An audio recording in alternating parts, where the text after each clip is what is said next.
Assalamualaikum warahmatullahi wabarakatuh. Salam sehat dan bahagia Bapak Ibu calon guru penggerak. Pada video kali ini saya akan memaparkan koneksi antar materi modul 1.4 Budaya Positif. Saya Erna Darmawan, calon guru penggerak Angkatan 10 Kabupaten Sumbawa, dengan fasilitator Ibu Suharmin MPD dan pengajar praktik Bapak Arif Nusuruddin SH. Keterkaitan antar materi modul 1.1 Filosofi Pendidikan menurut Ki Hajar Dewantara, modul 1.2 Nilai dan Peran Guru Penggerak, modul 1.3 Visi Guru Penggerak, modul 1.4 Budaya Positif. Filosofi Pemikiran Ki Hajar Dewantara pada modul 1.1. Menurut beliau, pendidikan adalah menuntun segala kodrat, baik kodrat alam maupun kodrat zaman yang ada pada anak, agar mereka dapat mencapai keselamatan dan kebahagiaan yang setinggi-tingginya, baik sebagai manusia maupun sebagai anggota masyarakat. Pendidikan menghamba pada anak menekankan pentingnya pendidikan yang berpusat pada kebutuhan, kepentingan, dan perkembangan anak sebagai individu sesuai dengan karakteristik, bakat, minat, dan tingkat perkembangan anak.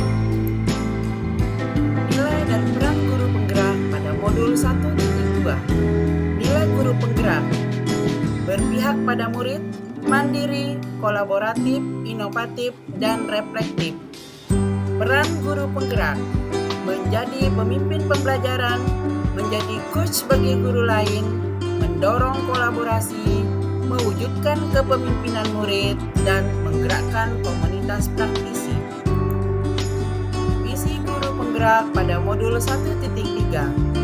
Mewujudkan visi memerlukan rencana strategis dan pelaksanaan yang sistematis serta kolaborasi semua stakeholder dalam menyusun langkah-langkah konkret menggunakan paradigma inquiry apresiatif dengan tahapan sebagai berikut. Baca, buat pertanyaan, ambil pelajaran, gali mimpi, jabarkan rencana, dan atur eksekusi.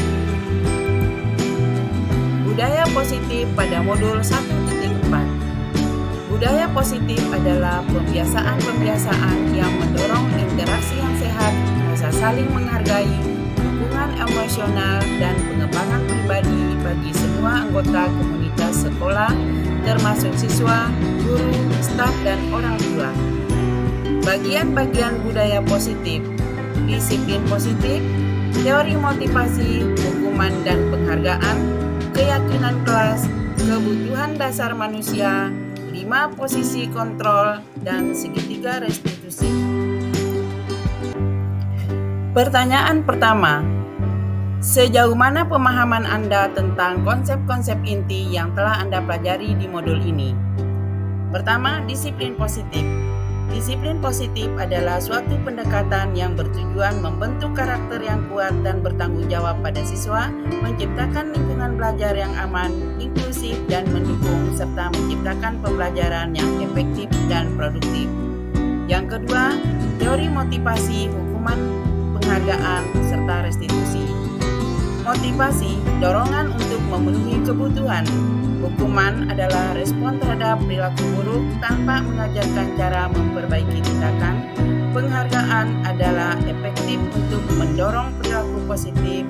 Restitusi, metode memperbaiki kerusakan, mengajarkan tanggung jawab dan empati.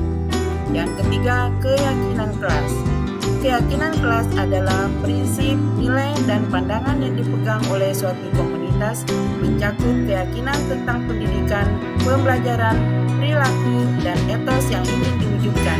Fungsinya sebagai fondasi dan arah tujuan yang membimbing setiap aspek dari kehidupan kelas. Yang keempat, kebutuhan dasar manusia. Seluruh tindakan manusia memiliki tujuan memenuhi kebutuhan dasar, yaitu kebutuhan untuk bertahan hidup, kasih sayang dan rasa diterima, kebebasan, kesenangan, dan penguasaan. Yang kelima, restitusi. 5. Posisi kontrol. 5 posisi kontrol. 1 sebagai penghukum, 2 pembuat rasa bersalah, yang ketiga sebagai teman, 4 sebagai pemantau, dan yang kelima sebagai manajer. Yang keenam, restitusi dan segitiga restitusi. Segitiga restitusi adalah pendekatan yang berfokus pada pemulihan dan pengembangan karakter, membantu siswa menjadi individu yang lebih bertanggung jawab, serta menciptakan budaya sekolah yang lebih positif dengan 3 aspek utama, yaitu menstabilkan identitas, validasi tindakan yang salah, dan menanyakan keyakinan. Pertanyaan kedua, adakah hal-hal yang menarik untuk Anda dan di luar dugaan? Pengalaman menarik di luar dugaan. 1. Cerita inspiratif. Mendengar cerita sukses dari guru lain yang telah menerapkan pendekatan ini dapat memberikan wawasan dan inspirasi. Yang kedua, feedback siswa. Melibatkan siswa dalam memberikan umpan balik tentang metode disiplin dan melihat perubahan dalam perilaku dan motivasi mereka. Yang ketiga, refleksi pribadi. Melakukan refleksi pribadi tentang praktik pengajaran dan disiplin, serta bagaimana perubahan kecil dalam pendekatan dapat menghasilkan dampak besar. Eksplorasi lebih lanjut tentang teori-teori ini tidak hanya memperkaya praktik pengajaran saya, tetapi juga membantu dalam pengembangan karakter dan nilai-nilai positif dalam diri siswa. Pertanyaan ketiga, perubahan apa yang terjadi pada cara berpikir Anda dalam menciptakan budaya positif di kelas maupun sekolah Anda setelah mempelajari modul ini? Beberapa perubahan signifikan dalam cara berpikir saya tentang menciptakan budaya positif di kelas maupun sekolah. Perubahan ini meliputi pemahaman yang lebih dalam tentang pendekatan disiplin, motivasi, dan pengelolaan kelas yang berfokus pada pembangunan karakter dan hubungan yang sehat. Saya sekarang lebih fokus pada pendekatan yang mendukung pertumbuhan emosional dan sosial siswa, memotivasi mereka secara intrinsik, dan membangun hubungan yang kuat dan positif di kelas. Dengan menerapkan prinsip-prinsip ini, saya percaya bahwa saya dapat menciptakan lingkungan belajar yang lebih inklusif, suportif, dan produktif bagi semua siswa. Pertanyaan keempat, pengalaman seperti apakah yang pernah Anda alami terkait penerapan konsep-konsep inti dalam modul budaya positif baik di lingkungan kelas maupun lingkungan sekolah Anda? Pengalaman pertama, penerapan segitiga restitusi. Seorang siswa, Algi, mengunci temannya di toilet sekolah dan terjadi kontak fisik. Saya mengajak Algi dan temannya untuk berbicara bertiga. Pertama, kami mencapai stabilitas emosional dengan memastikan mereka tenang. Kemudian kami membahas pentingnya memahami perasaan orang lain, menjaga hubungan baik dan dampak dari tindakan tersebut. Akhirnya kami menemukan cara untuk memperbaiki kesalahan, seperti Algi meminta maaf kepada Azril temannya dan berjanji tidak akan mengulanginya lagi. Hasilnya, Algi menunjukkan pemahaman yang lebih baik, perilakunya membaik, dan dia menjadi lebih bertanggung jawab. Pengalaman kedua, penerapan segitiga restitusi. Seorang siswa, Sheryl, tertangkap menyontek saat ujian. Saya mengajak Sheryl untuk berbicara secara pribadi. Pertama, kami mencapai kestabilan emosional dengan memastikan dia tenang. Kemudian, kami membahas nilai-nilai kejujuran, usaha, dan dampak dari tindakan menyontek. Akhirnya, kami menemukan cara untuk memperbaiki kesalahan seperti meminta maaf kepada kelas dan berjanji untuk belajar lebih giat. Hasilnya, Sheryl menunjukkan pemahaman yang lebih baik tentang pentingnya kejujuran dan usaha maksimal. Dia berkomitmen untuk belajar dengan lebih giat dan meminta maaf kepada teman-temannya. Perilakunya membaik dan dia menjadi lebih bertanggung jawab. Pertanyaan kelima, bagaimanakah perasaan Anda ketika mengalami hal-hal tersebut? Perasaan saya yang pertama, resah. Merasa resah saat mengetahui siswa yang kontak fisik dan menyontek, khawatir tentang dampaknya terhadap integritas akademis dan non-akademis. Perasaan kedua, tenang. Merasa tenang setelah berbicara dengan siswa dan mencapai stabilitas emosional. Yang ketiga, bangga. Merasa bangga dengan kematangan dan tanggung jawab yang ditunjukkan oleh siswa setelah proses restitusi. Yang keempat, lega.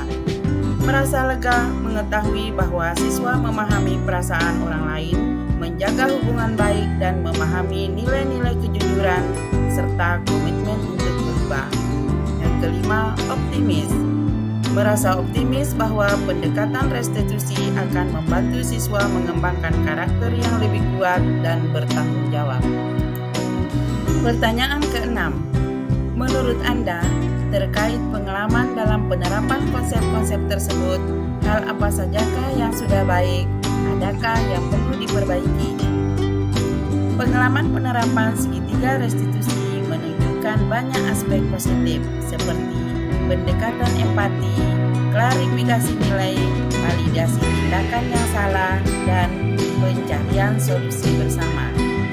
Beberapa area yang dapat diperbaiki seperti memperkuat kolaborasi, melakukan tindak lanjut yang lebih intensif, mengintegrasikan pembelajaran nilai-nilai secara berkelanjutan, dan mengembangkan kompetensi sosial emosional siswa. Pertanyaan ketujuh, sebelum mempelajari modul ini, ketika berinteraksi dengan murid berdasarkan 5 posisi kontrol, posisi manakah yang paling sering Anda pakai dan bagaimana perasaan Anda saat itu? Posisi kontrol pertama, sebagai penghukum. Saat siswa melanggar aturan, saya seringkali mengambil posisi sebagai penghukum, memberikan sanksi atau hukuman langsung untuk mengatasi pelanggaran. Perasaan saya merasa frustasi karena harus terus-menerus menangani pelanggaran disiplin dengan cara yang keras. Merasa dapat mengendalikan situasi dengan memberi hukuman. Merasa tidak puas karena hukuman seringkali hanya memberikan solusi sementara dan tidak mengubah perilaku siswa dalam jangka panjang. Posisi kontrol kedua, sebagai pemantau. Saya juga sering memposisikan diri sebagai pemantau, selalu mengawasi dan memastikan siswa mengikuti aturan. Perasaan saya selalu merasa waspada dan harus memperhatikan setiap detail perilaku siswa. Merasa tertekan karena harus terus-menerus memantau dan mengontrol lingkungan kelas. Merasa lelah karena peran ini memerlukan energi dan perhatian yang sangat besar. Pertanyaan ke-8. Setelah mempelajari modul ini, posisi apa yang Anda pakai dan bagaimana perasaan Anda sekarang? Apa perbedaannya? Posisi sekarang ada pada posisi kontrol manajer. Posisi manajer fokus pada pemanduan, pemberdayaan, dan fasilitasi pembelajaran siswa. Perasaan saya merasa lebih berkesinambungan karena pendekatan ini tidak hanya mengatasi pelanggaran disiplin, tetapi juga membangun karakter dan tanggung jawab siswa. Merasa lebih positif karena fokus pada solusi jangka panjang dan perkembangan siswa. Merasa lebih terlibat dalam proses pembelajaran dan pengembangan siswa, bukan hanya sebagai pengawas atau pengendali. Merasa lebih puas karena melihat perubahan positif dalam perilaku siswa dan hubungan yang lebih baik dengan mereka. Perbedaan yang saya rasakan, pendekatan lebih proaktif dan berbasis dukungan. Hubungan dengan siswa lebih kooperatif dan didasarkan pada saling percaya dan hormat. Perubahan perilaku lebih bersifat jangka panjang karena didasarkan pada pemahaman dan pengembangan nilai-nilai positif. Merasa lebih tenang, puas, dan termotivasi karena peran ini lebih tentang pemberdayaan dan pembimbingan. Siswa merasa lebih dihargai, didukung, dan lebih termotivasi untuk bertanggung jawab atas tindakan mereka. Pertanyaan ke-9.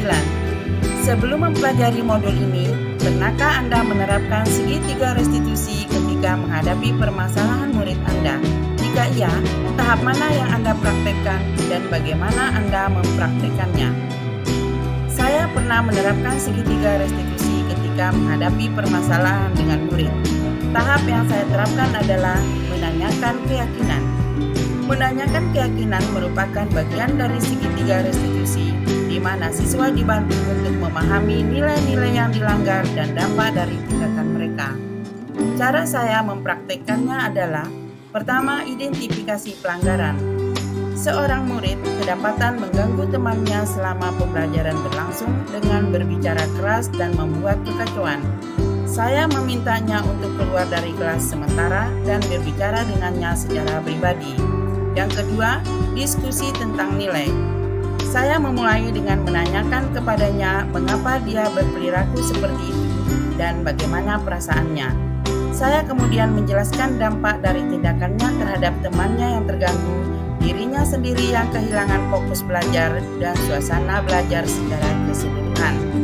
Saya mengajaknya untuk merenungkan nilai-nilai seperti rasa hormat, tanggung jawab, dan kerjasama. Kami berdiskusi tentang mengapa nilai-nilai ini penting untuk menjaga lingkungan belajar yang positif. Pertanyaan ke-10.